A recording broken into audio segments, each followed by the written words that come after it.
سڵاتان لێبێ مناڵە عەزیزەکان لە بەرنامەی ئەم جارەی گەشت و زانیاریمان لەگەڵ ئەم مناڵە ئازیزانەی هاوڕێمان سەردانی شوێنێکمان کردو کە تایبەتە بە یەکێک لە گرنگترین ئەندامەکانی جەستەمان ئەویش کە چاومانە.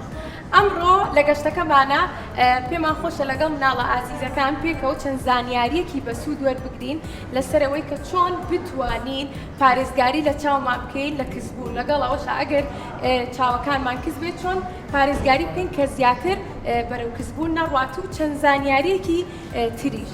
مناڵەکان ئەزانن چاو زۆر گرنگە و لەگەڵ ئەوەشە ئێمە بەهۆی چاومانەوە ئێستا یەکتریە بینین، ئەو مناڵانەی هاوڕێمان ئێمە ئەبینن، ئەم ڕەنگە جوانانە ئەبینین، دنیا بینین، بۆیە پێویستە لەسەر هەمومان پارێزگاری لە چاومان بکەین و ئەمڕۆ پێکەوە ئەو زانیاریانە وەرەگرین. بەڵام پێشوی بچین گەشتەکەمان بکەین پێمان خۆشە لەگەڵ مناڵەکانمانە خۆیان بناسێنن و ئەمڕۆ لەم گەشتەمانە هاتوین بۆ شوێنێک کە تایبەتە بە چاو ناوی وێست ئایا.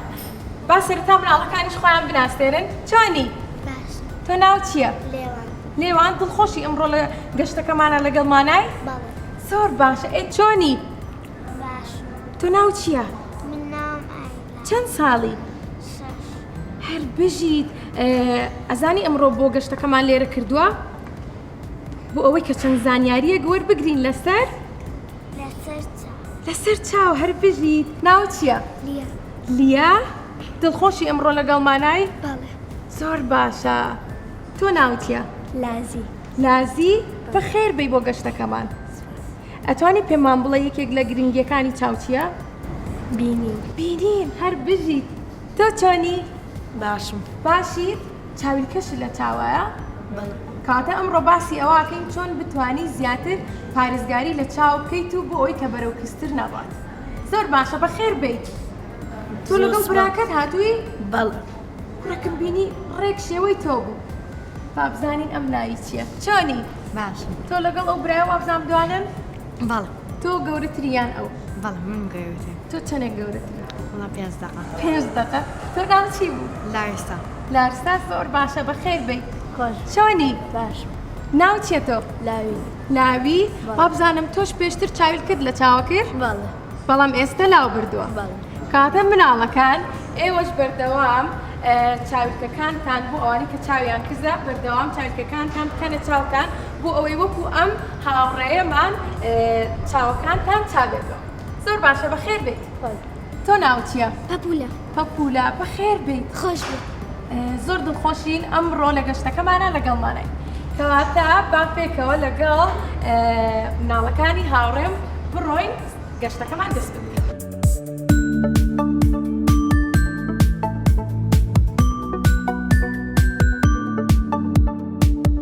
مناڵەکانی هاوڕێم لەگەڵ ئەوەشە ئێمە کە سەردانی نەخۆشخانەمان کردووە پێویستە ئاگاتان لە تەندروستی خۆتان بێت چونکە ئێستا ڤایرۆسی کۆرۆنا بڵاو بۆتەوە وایە بۆیە پێویستە دەمامک ببەستن وەکو ئێوە من بۆیە نەمبەستۆ بۆی کە گوێتان لە من بێ لەگەڵ ئەوەشە پاکەرەوە بەکار بێنین بۆ ئەوەی ئەگەر دەستمان بەر حاجەرەکانیان بەر شتێکەوتبێ بۆ ئەوەی کە دەستمان لەو ڤایرۆسە پاکەینەوە. ئەگەر خۆشتان پاکەرەوەتان پێ بێت وەکو ئەم مناڵەی هاوڕێمە دی پیشانمان بە زۆر باشە ئەشتانن بەو شێوەیە بەکاری بێنن. ئادی بەکاری بێنە با بیبینین؟ هەر زۆر باشە. کاتە ئێوەش وەرن بەکاری بێنن بەم شێوەیە. کەواتە ئێمە زۆر گرنگی ئەین بە تەندروستی خۆشمان پێش هەموو شتێک بۆ ئەوەی تووشی نەخۆشی نەبین.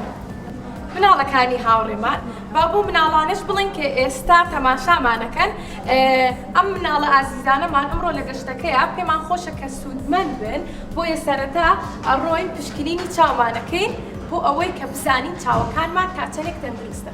زۆر باشە وەرن سڵاتان لێبێ ئەم کاتەکان باش پێمان خۆشە مناڵەکانی هاوڕێمان پشکنینی چاویان بۆ بکەن.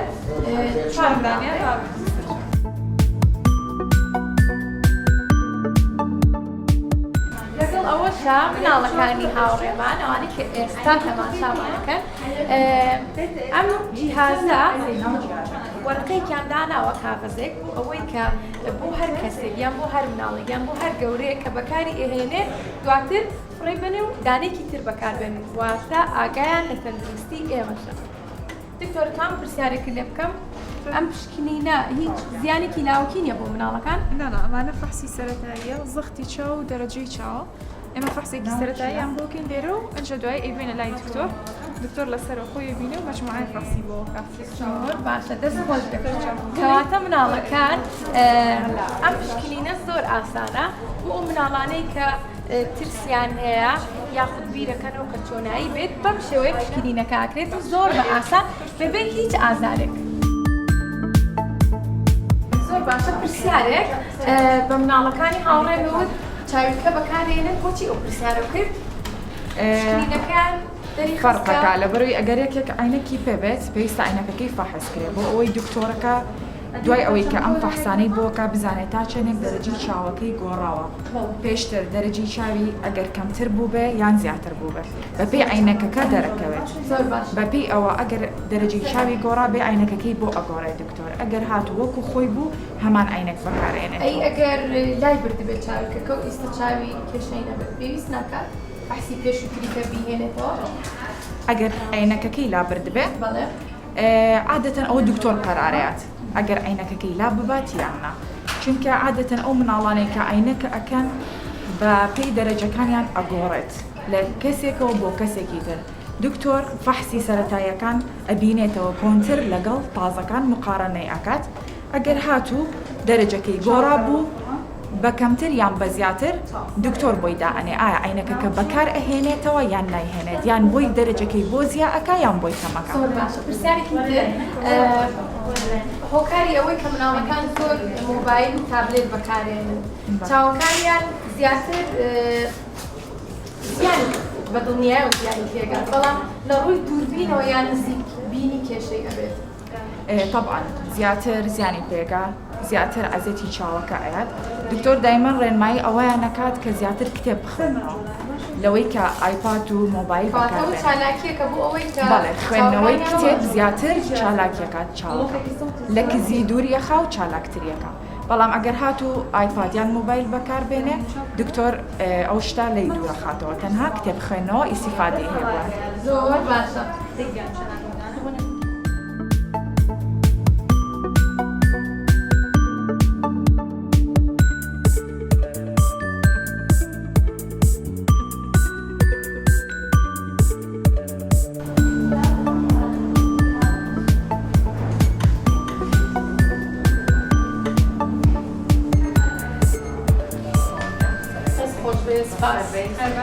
مناڵەکانی هاوڕێم خانوویەکی سووری زۆر جوانبوو بۆ ئێستاش لەگەڵ مناڵەکانی تری هاوڕێمان ئەڕۆین بۆ لای دکتۆر بۆ ئەوەی کە پشکنینەکان دەرەنجامەکەی ببینیم. دەستان خۆش بێت.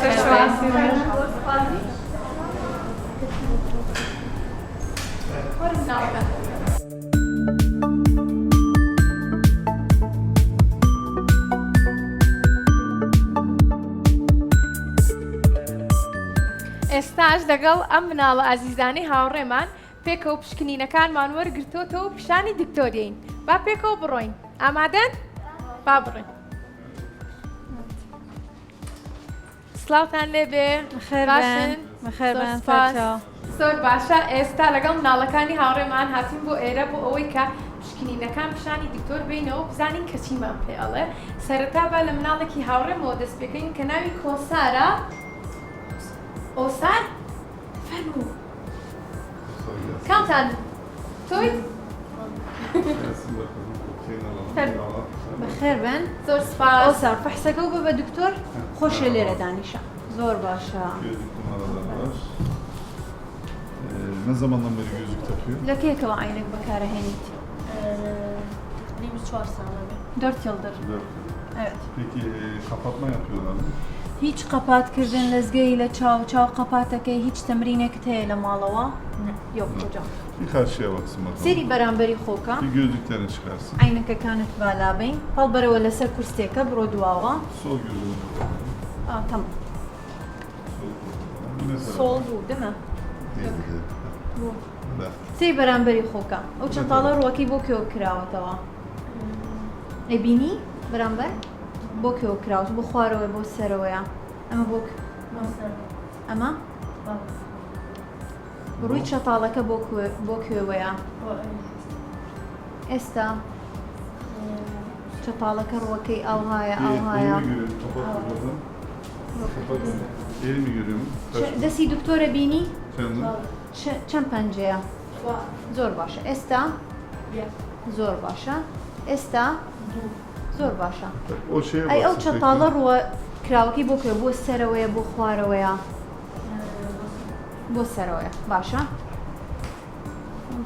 ئەوە ڕوە کراوەکەی بۆ کوێوەیە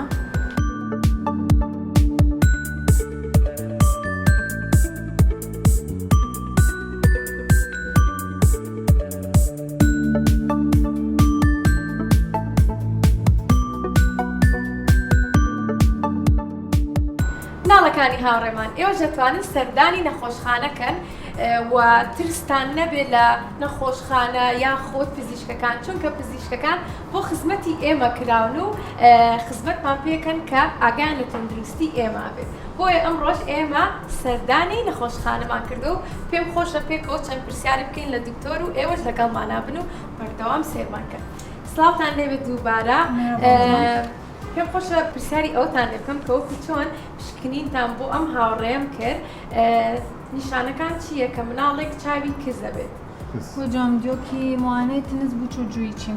Şimdi mesela nasıl biliyorsun, nasıl muayene edeceksin bir hasta için, bir çocuk hasta için? Şimdi önce görmesini alıyoruz yani hasta ifade ediyorsa bak karşıya bak diyoruz şöyle. Allah mesela من لپیشاکەیەت ئەبێت بینینی وەربگرم بینینەکەی وەکو چۆن ئێمە ئێستا فەحسمان بۆ کردووە بینینی وەرئەگیرێت Eğer çocuk işaretleri işaret edebiliyorsa aşağı sağa sola ئەڵێ ئەگەر bunları هاتوو kullanıyoruz. نەخۆشەکە مەسەلەن مناڵەکە لە عمرێکا بوو کە توانی جوابم باتەوە چ پرسیارێکم لێ کرد توانی جواب باتەوە Önce şekilleri ama çocuk şekilleri küçükse resim soruyoruz şöyle. ئەڵێ مەسەلەن شت زۆرە بۆی پرسیار لە نەخۆشەکە بکرێت لە مناڵەکە بکرێت مەسەلەن ئیشارەت هەیە شکلی هین بەس هەیە بە بەپێ دەرەوە عمرەکە چۆن لە ماڵ خۆمان هەست پێ بکەین ها، مەسەلەن بینی مناڵەکانی ئێمە هاوڕێم چۆن خۆیان هەست پێ بکەن کە چاویان بەرەو کەسبوون ئەڕوات و pێویستە کە سەردانی نەخۆشخانە Özellikle بکەن çocuk Evde nasıl bilsinler, çocuk bir televizyonun çocuk çok yanına görünüyor. giriyorsa, televizyonun yanına çok gidiyorsa. ئەڵێ یەک ئەوەیە کە تۆ ئەبێ دیقەتی مناڵەکە بیت کە ئەچێت مەسەلەن لە پێشەوە سێری تەلەڤیزیۆنەکەیان دوورەکەوێتەوە لە تەلەڤیزیۆنەکە مێکێکە لە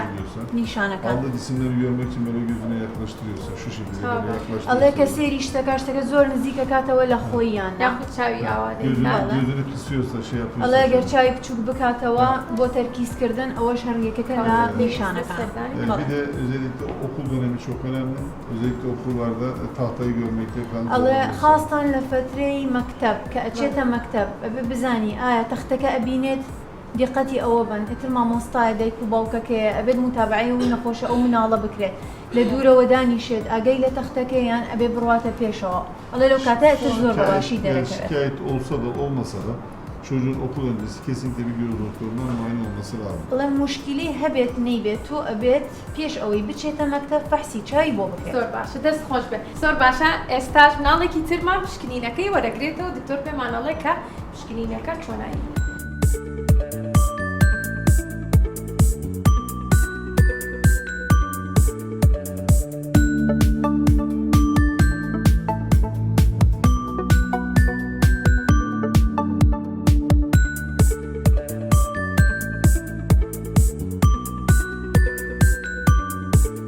چاوی باشە هیچ مشکلەیەکی نیان باشە زۆر باشە چاوی ئەم هاوڕێمان تەندروست بوو بەڵێ دەست خۆش بێت پرسیارێکی تر فەرموو دانیشە مناڵێکی تری هاوڕێشمان بێ فەرموو زۆر باشە پێم خۆشە پرسیاری ئەوتان لێ بکەم کە چەندێک زیانی هەیە تابلێت و بەکارهێنانی مۆبایلەکان کە بۆ مناڵ پێویستە چۆن ڕێنمایی مناڵەکان کەین کە دوورکەونەوە لە بەکارهێنانی و زیانەکانیشمان پێ بڵێ بۆ ئەوەی کە ئەوانیش لەم دووە کە کەمترین کات بەکاری بێن.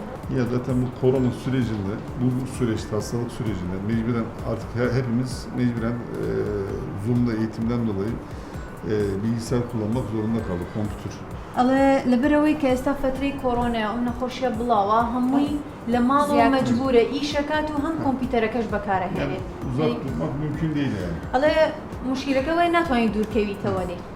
Ama uzun sürede ders çalışacaksa, pozitif amaçlı kullanacaksa kullanmasında bir sıkıntı yok. ئەڵێ ئەگەر هاتوو فترەیەکی زۆر مەسەن بەکاری هێنە مشکلە نیە بۆ سەعیکردنێ بێ مەسەن جاری وایە دەرسی ئۆنلاینیان هەیە مشکلە نابێ بۆ کاتەوە مەجبورە تۆ دەرسەکە لەسەر و کۆمپیوتەر ئەخوێنێت. Ama Bes. çocuk tutup da sabahtan akşama kadar oyun oynuyorsa, çok aşırı zaman geçiriyorsa bu hem çocuğun düşünmesini zayıflatıyor, matematiksel zekasını düşürüyor. Artı çocuğun görme kusurunu da miyopa kaydırıyor. بەڕێزەکەم ئەڵێ بەس تۆ بەین تا ئێوارە داینی دیاری بکە لەسەر ئەم ئایپادە کۆمپیوتەرە موبایلە هەر شتێکی پێەیە کە بەین تا ئێوارە ئیشی لەسەر کرد و فترەیەکی زۆر لە نزیکەوە سێری کرد هەم مێشکی ئەوەستێنێت هەم وای لێ ئەکات قسڕی بۆ دروست بکە ئێمە پێڵێن میۆ Bir de- باشانی چاوی کزەبێت. Bir de çocuklar asosyal bir hale getiriyor. Asosyal hale getiriyor ve ileri psikolojik hastalıklara da sebep oluyor. ئەڵە جاری واش هەیە ئەیان کاتە حاڵەتێکەوە کە تووشی نەخۆشی نەفسیان کە دوورەکەونەوە لە خەڵکی ئەمەش کێشەیەکی دەرونیەکە بۆ مناڵ دروستە بێت کە گۆشەگیرە بێت. زۆر باشە دەست خۆش بێ کاتە مناڵەکانی هاوڕێم گوێتان لێبوو کاک دکتۆر چی وت گوێتان لێبوو لەمەوە ئەبێت ئاگاتان لە کاتی بەکارهێنانی مۆبایل و تابلێت بێ ئەگەر دەرسەکانتان پێویستە بە ئۆنلاین خوێنن یان پێویستیەکتان پێیە ئەو کاتتوان لە کاتێکی دیاریکراوە بەکاری بێنن بەڵام دواتر لای ببن لە جیاتی ئەوە ئەتوانن خوێندنەوە بکەن یاخود ئێستا لێ پرسین کە چەند چالاکیەکی تر هەیە بۆم چاوەکانمان ئەوانە بکەن یاری بکەن لەگەڵ هاوڕەکانتان بچنە دەرەوە باشە؟ زۆر باشە دەست خۆش بێت ئاگاداری تەندروستی خۆش بە لاوینگیان تۆ ژوەرە ئێرە ئەمەش لاوینی هاوڕێمان فەرموو سێری بەرامبەری خۆکەلاوی Ne tarafına? ئەو چەتاڵە ڕووەکی بۆ کێو کراوەتەوە ئێستا سەرەوە ئێستا ئەولا ئێستا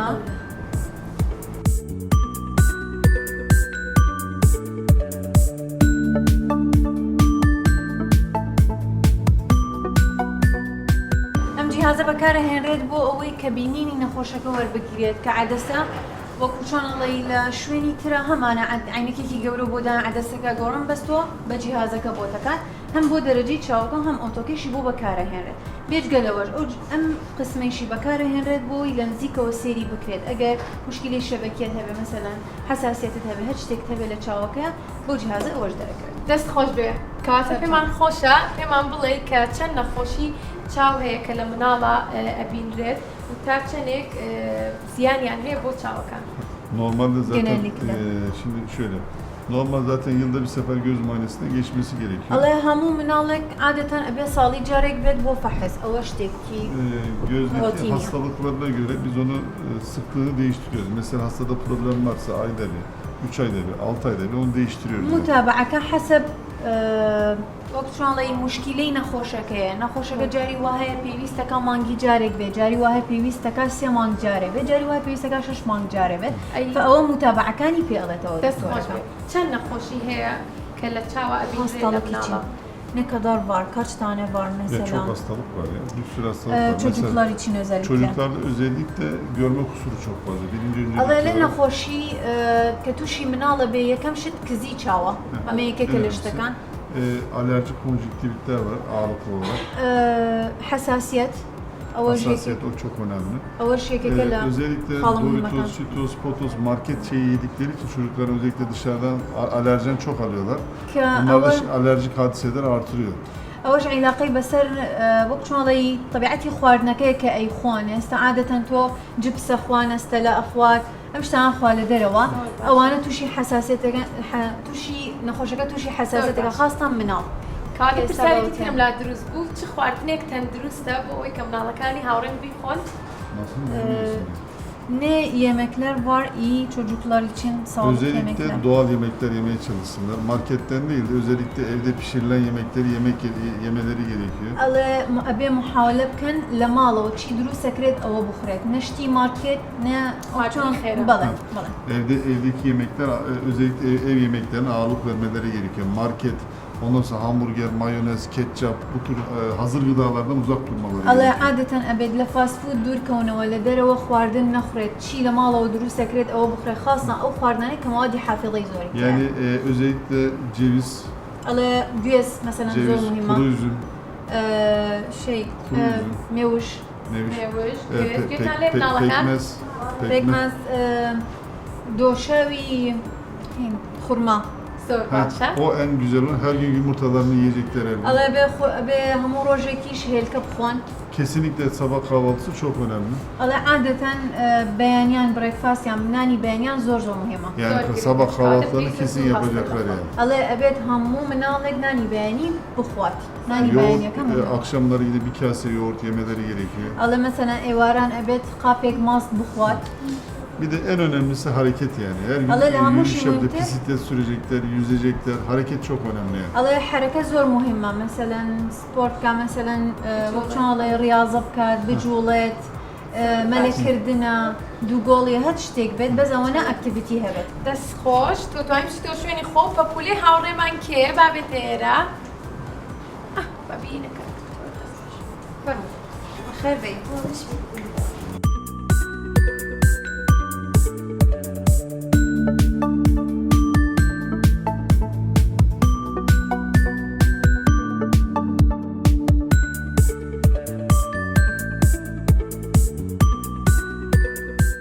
دەست خۆش بێت پێم خۆشە ئەو پرسیارە و لێ بکەم ئەم هاوڕێمان وێنە کێشان زۆرەکات وێنە زۆرە کێشێت وا بزانم ئەمەش چالاکیەکە بۆ چاو و ئەگەر بشتوانن چەند چالاکیەکی ترمان پێ بڵێن بۆی کە مناڵەکانی تری هاوڕێشمان بیکەن Özellikle resim çok önemli bir şey. الله يك يقولش ثاني كزوم مهمة رسم كردنا Zaten estetiğinden belli yani resim yaptığı. Yani. الله هر بشكل شي ديالك رسام ورسم كيش Sanatçı yani. الله ديالك يا Sanatçı. Her çocuğun yatmadan önce günde en az bir saat hikaye kitabı okuması gerekiyor. الله يك همون منالك بيشو يبخير ده ساعات يكتب Derslerin haricinde. الله بيج قال درس ثاني خوي Ders يعني haricinde. Daha fazla okuyabilirse daha iyi tabii ki. الله طبعا اقل زيادة لساعاتك يجي بخينته وباشتريك بس özel- ساعاتك زور مهم Özellikle bu dönemde, o çocukluk döneminde kitap okuması çok önemli çocuk. الله خاصة لمرحلة مرحلة منالية يعني لما عمرية كتاب خينه زور مهم Hiç yoktan her çocuğun şiir ezberlemesi lazım. الله مثلا بالشعر لبركابون Şiir ezberleyecek, bol kitap okuyacaklar. الله كتابة بزور بخينته Özellikle şu anda ne kitap okuyan var ne şiir okuyan var. Çok kötü الله yani. خاصة منالية يستانك كتاب خينته وانا شعري شيء Çok kötü bir şey. Ben Allah şahsen yine ki çok üzülüyorum yani. Özellikle kitap okumaları ve şiir okumaları gerekiyor. الله بالشعر بخينه وبتايبتي لقل كتابي زور بخينه Çok önemli yani. بەس من بیستمە لەگەڵ ئەوەیە ئەڵێن ئەگەر پتێ چالاکی بە چاو بکەی ئەوە چاو پتر و کێنە چەند جارێک یان چاو بەرە سەر و بێنە خوارە و Hocam diyor ki duymuşuz özel egzersizleri var En şey güzel için egzersiz, kapatma, açma. en güzel egzersiz kitap okuma. Hadi bak böyle başlayın temrin ve egzersiz bu çav kitap. Evet, kitap, kitap okumuyorsa her tarafı kapanır. Beyni de kapanır, gözü de kapanır yani. Allah kitap نخنته هم مش kişi avastet hem çavişi. Bir de tabii Nerede? resim yapması da tabii ayrı bir özellik yani. Allah resim kırdın ama işteki خاصة bu خودta. O en zor mühimma. کاتە پێمان خۆشە بە مناڵەکانی تری هاوڕێشمان بڵێن کە یەکێک لە گرنگترین چالاکیەکان بۆ چاو ئەوەیە کە کتێب بخوێنەوە بۆیە بەردەوام دانەبڕێن لە کتێب بخوێنەوە Bir de دەست خۆش بێت el işi gerektiren şeyler var. Mesela elle yaptığı, mesela yapı çocuklarda da var. Onların teşvik edilmesi gerekiyor. Allah bazı işteki şey bedesi خويان أي كان يعني شرني رسم كردن به بعض aktivite كتير هي بدس أكريت Mesela yapay robottur, yapay arabadır. Ondan sonra el işiyle yapabileceği şeyler بعض var. اشتيق مثلا سيارة parça parça كريت ودان ريت هو الحل يعني اشتيق كده. بين تركيز بيت شالك تركيز بكاتو هم دسي شي بجولان Çünkü عليك çocuğun hem hayal gücünü geliştiriyor yani hem imkanı. gözünü de şeyini de الله geliştiriyor. هم بو ميشكي شي باشا بو خيالي وبير كردنوي شي هم بو چاوي شي باشا زۆر باشە دەستان خۆش بێ بە هاوڕێکی ترمان بێت فەرموو کەی تر نەهاتووە ئایلا ئایلا خان فەرموو بو ام بیبە کاکتۆر دەست خۆش فرم بخير بيت جوانا كفر مدانيشة Tam şirine ya.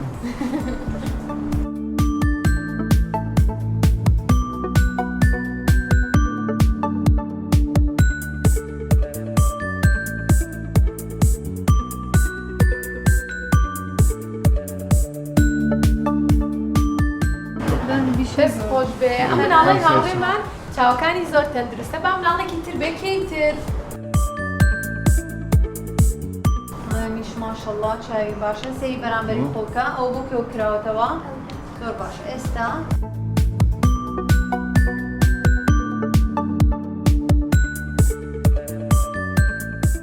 زۆر باشە ئەم هاوڕێشمان چای تەندروستەکەی ترماوە بابێت وەرە تۆ ناو چییە؟ لێوان وەرە کچە جوانەکە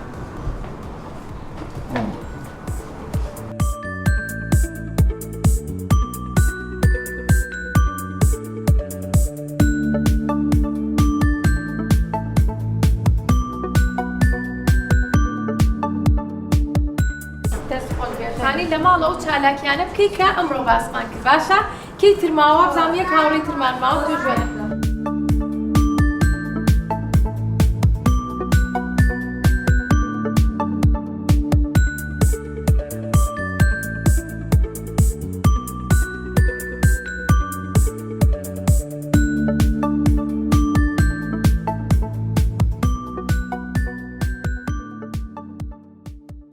زۆر باشە باسی ئەوتان کرد کە چاوی چەپی بۆ ناوەوە تیر ئەبێ یاخود خێر ئەبێت چۆن بتوانیت کە ڕێگری بکەین لەوە یاخود çaresini. Diyor ki Anladım. Şimdi öncelikle gözlük vermemiz gerekiyor. Tamam mı? Allah la peşa be aynaki bodani. Refraksiyon kusurunu gideriyoruz yani. Allah yak abet to hali kizi çavakab kay eş ba'aynak. Bom umra. Ondan sonra çocuğun tekrar görmesini arıyoruz. İnce duay o mutaba'a kire becari kitirmen bibin ma la duay ki aynakin bodana. Ondan sonra eksik görüyorsak önce kapatma tedavisi yapıyoruz. Allah eğer hatu ba'aynaka kava kemi bini abet وقت temrini kapat kirdin hebe bu menal bakret. Ondan takip ediyoruz. Saatini yaşına göre alıyoruz.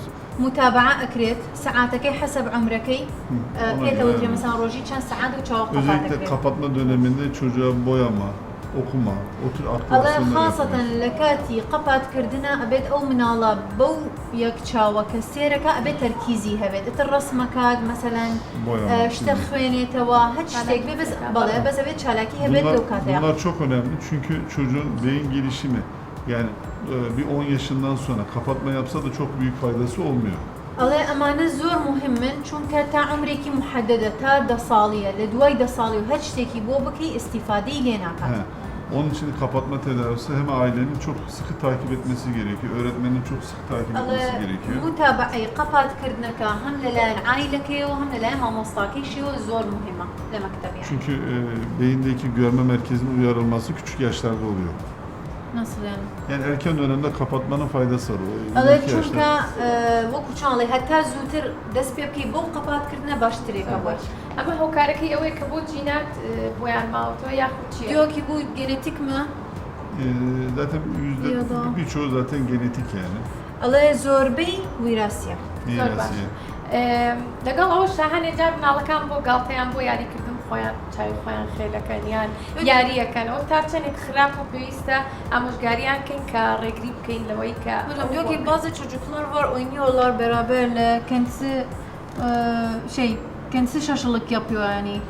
Ya şimdi şöyle o çok şey değil. Bizim muayenemizdeki şey önemli yani şaşırık kriterler önemli. الله هون بلاو مهم يا من بلاو مهمة أو كاتي كفحصكي بو أكم. خايلة بيت يعني على كاتي فحصكي الله من أون بلاو مهمة. پرسیارێکی تر کۆتا پرسیارم بۆ مناڵەکان ئەوەیە کە تەمەڵی چاو هۆکارەکەی چیە چۆن ڕێگری بکەین لە تەمەڵی چاو. Mesela ses görmesi gerekiyor normalde. Ondan daha az görmesine biz göz tembelliyoruz. الله أو تشاواني كبيويس تكاد مثلا بينينك محددي هبت لو نسبية كم تر أبينت إما بيلين تمالي. Bunun tedavisi öncelikle çocuğun görme kusuru var mı yok mu ona bakıyoruz. الله لا بيشا أبي بزانين علاجك ببي بينينكيت يا مثلا كزي تشاوكيتي كزي هيانيتي.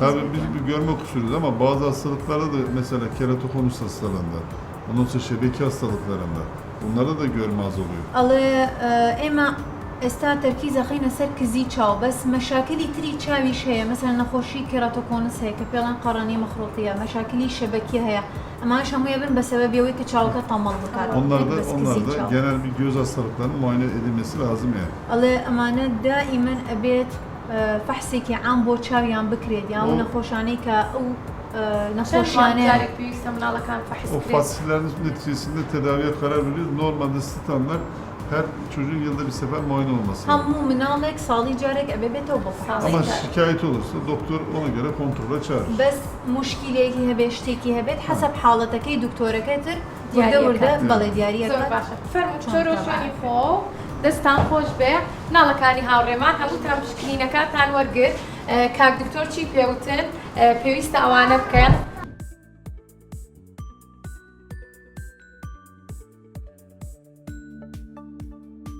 زۆر باشە دەستان خۆش بێ ئەزێتان کێشە سپاس بۆ زانیاریەکانتان دڵنیام مناڵەکانی هاوڕێم سوودیان بینی و لەگەڵ ئەوە شام مناڵەکان وەکو کاک دکتۆر کە بۆی باسکردین ئەو چالاکیانە بکەن کە ئەمڕۆ پێمانوتن کتێب خوێندنەوە بە دەرەجەی یەک وێنە کێشان یاریکردن بە میکانۆ بێ یان لۆگۆ بێ یان چەند یاریەکی تر کە تایبەتە بە ئێوە بڕۆنە دەرەوە مەلە بکەن ڕاضە بکەن بجوڵێن بەردەوام مەبن لەوەی کە بە مۆبایل تابلێت و هەنێک ئامێری تەکنۆلۆژیای تر بەکاربێن چونکە زیانە بێ بۆ چاوەکانتان دەستان خۆش بێ ئەزێتمانان زۆر سپاس خێربن.